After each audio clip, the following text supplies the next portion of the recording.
Assalamualaikum warahmatullahi wabarakatuh. Salam sejahtera untuk kita semua. Om Swastiastu, Namo Buddhaya, Salam Kebajikan. Sebelumnya saya berterima kasih kepada Ibu Dr. Hewan Sri Wahyuni selaku PLP mata kuliah kesejahteraan hewan.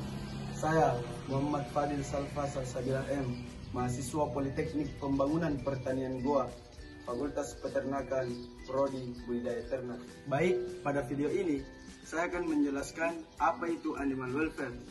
Ada beberapa bagian yang harus diketahui pada materi kali ini. Yang paling pertama itu, apa itu animal welfare? Yang pertama adalah animal welfare. Dalam bahasa Indonesia adalah kesejahteraan hewan. Kesejahteraan hewan adalah suatu keadaan fisik dan psikologi hewan sebagai usaha untuk mengatasi lingkungannya. Berdasarkan Undang-Undang Nomor 18 Tahun 2009, kesejahteraan hewan adalah segala urusan yang berhubungan dengan keadaan fisik dan mental hewan. Menurut ukuran perilaku alami hewan yang perlu diterapkan dan ditegakkan untuk melindungi hewan dari perlakuan setiap orang yang tidak layak terhadap hewan yang dimanfaatkan manusia. Yang kedua yaitu sasaran animal welfare. Berbicara tentang animal welfare atau kesejahteraan hewan, tentunya kita akan membahas tentang kepedulian dan perlakuan manusia pada masing-masing satwa dalam meningkatkan kualitas hidup satwa secara individual. Adapun sasaran animal welfare adalah semua hewan yang berinteraksi dengan manusia, di mana intervensi manusia sangat mempengaruhi kelangsungan hidup hewan. Dalam hal ini adalah hewan liar, dalam hewan ternak, hewan potong, hewan kerja, dan hewan kesayangan. Yang ketiga yaitu five freedom. Kita telah ketahui bahwa kesejahteraan hewan memiliki konsep yang biasa disebut dengan five freedom.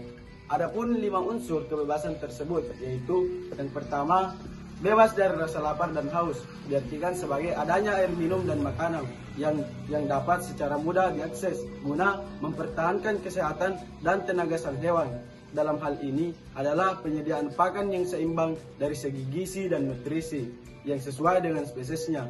Yang kedua, bebas dari rasa tidak nyaman, dipenuhi dengan penyediaan lingkungan yang layak termasuk shelter dan areal istirahat yang nyaman. Apabila keadaan ini gagal dipenuhi, maka akan menimbulkan penderitaan dan rasa sakit secara mental yang akan berdampak pada kondisi fisik dan psikologi hewan. Yang ketiga, bebas dari rasa sakit. Luka dan penyakit meliputi upaya pencegahan penyakit atau diagnosa dan tindakan yang cepat. Kondisi ini dipenuhi melalui penerapan pemeriksaan medis berkala.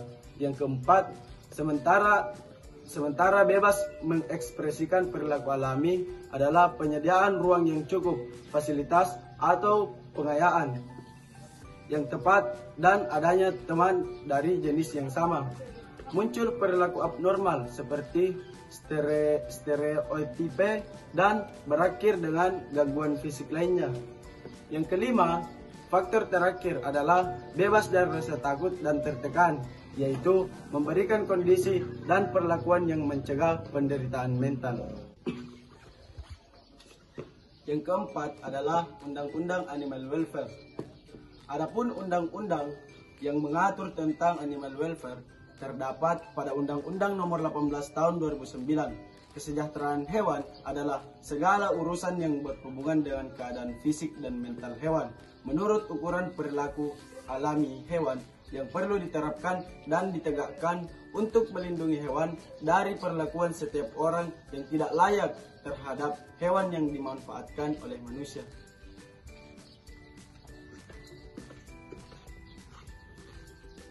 Yang kelima yaitu penjelasan mengenai hewan laboratorium atau kesejahteraan hewan laboratorium. Yang dimaksud dengan hewan laboratorium adalah hewan yang dipelihara khusus sebagai hewan percobaan, penelitian, pengujian, pengajaran, dan penghasil bahan biomedik, ataupun dikembangkan menjadi hewan model untuk penyakit manusia. Sulaksono 1987. Kesejahteraan hewan laboratorium adalah kondisi di mana hewan laboratorium yang dipelihara khusus untuk tujuan percobaan dan lain sebagainya memiliki keadaan fisiologis dan psikologi yang sesuai untuk menunjang kualitas hidup sesuai dengan five freedom. Selain itu, juga terdapat pedoman untuk menggunakan hewan laboratorium, yakni 3R dari Russell dan Barch. Yang pertama, replacement atau menggantikan. Yang kedua, reduction atau pengurangan. Yang ketiga, refinement atau memperhalus.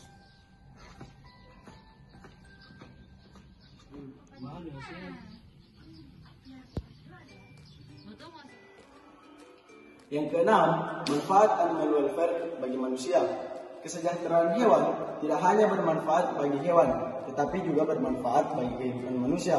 Beberapa manfaat kesejahteraan hewan bagi manusia atau masyarakat diantaranya: yang pertama, meningkatkan rasa kasih sayang kepada manusia yang dapat meminimalkan perlakuan kejam terhadap hewan.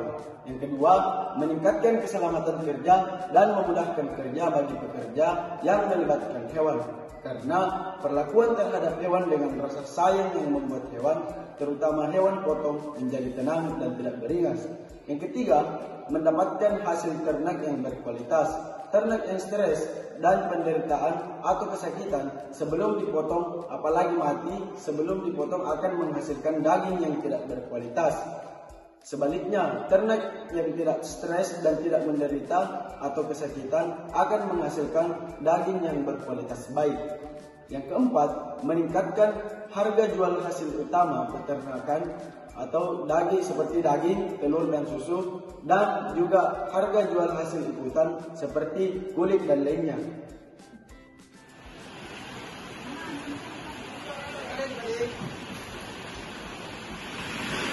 Baik, selanjutnya yang ketujuh, jenis tipe kandang di sini. Saya memilih kandang kambing. Jika dilihat dari tipe kandang kambing yang berada di kampus 2 Pelbangtan Goa, sudah mencakupi beberapa syarat kebebasan ternak dari animal welfare itu sendiri. Hal ini dapat dilihat dari beberapa aspek, diantaranya yang pertama, bebas dari rasa lapar dan haus. Hal ini dapat dilihat dan kemudian ternak dapat mengakses pakan dan minum kapanpun mereka kehendaki. Yang kedua, bebas dari rasa panas dan tidak nyaman. Dapat dilihat bahwa tipe kandang tersebut sudah cukup membuat ternak yang ada di dalam kandang merasa nyaman serta terlindungi dari panas dan hujan. Yang ketiga, bebas dari luka, penyakit, dan sakit. Hal ini dapat dilihat dari keadaan kandang yang selalu terjaga kebersihannya, sehingga dapat meminimalisir faktor penyebab pada ternak tersebut. Yang keempat, bebas dari rasa takut dan penderitaan. Dapat dilihat bahwa kondisi kandang yang terpisah antara ternak yang satu dengan ternak lainnya, sehingga ternak tidak bisa saling menyakiti satu sama lain. Dan yang kelima, bebas mengekspresikan perilaku normal dan alami. Hal ini dapat ditinjau dari luasnya kandang, sehingga ternak leluasa dan mengekspresikan perilaku normalnya masing-masing. Baik, selanjutnya tipe kandang di sini. Saya memilih kandang kambing. Jika dilihat dari tipe kandang kambing yang berada di kampus 2 Politeknik Pembangunan Pertanian Goa, sudah mencakupi beberapa syarat kebebasan dari animal welfare itu sendiri. Hal ini dapat dilihat dari beberapa aspek, diantaranya yang pertama, bebas dari rasa lapar dan haus. Hal ini dapat dilihat dan kemudian ternak dapat mengakses pakan dan minum kapanpun yang mereka kehendaki. Yang kedua, bebas dari rasa panas dan tidak nyaman. Dapat dilihat bahwa tipe kandang tersebut sudah cukup membuat ternak yang ada di dalam kandang merasa nyaman serta terlindungi dari panas dan hujan. Dan yang ketiga, bebas dari luka, penyakit, dan sakit. Hal ini dapat dilihat dari keadaan kandang yang selalu terjaga kebersihannya, sehingga dapat meminimalisir faktor penyebab penyakit dan ternak tersebut. Yang keempat, bebas dari rasa takut dan penderitaan. Dapat dilihat dari kondisi kandang yang terpisah di antara ternak yang satu dengan ternak lainnya, sehingga ternak tersebut tidak bisa saling menyakiti satu sama lain. Dan yang kelima, bebas mengekspresikan perilaku normal dan alami. Hal ini dapat ditinjau dari luasnya kandang, sehingga ternak leluasa dalam mengekspresikan perilaku normalnya masing-masing.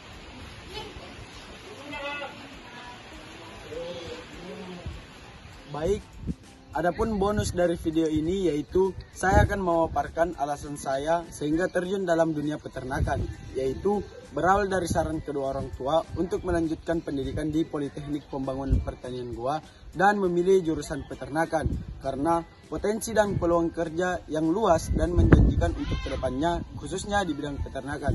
Terima kasih. Baik, sekian dari video penjelasan pada kali ini. Assalamualaikum warahmatullahi wabarakatuh.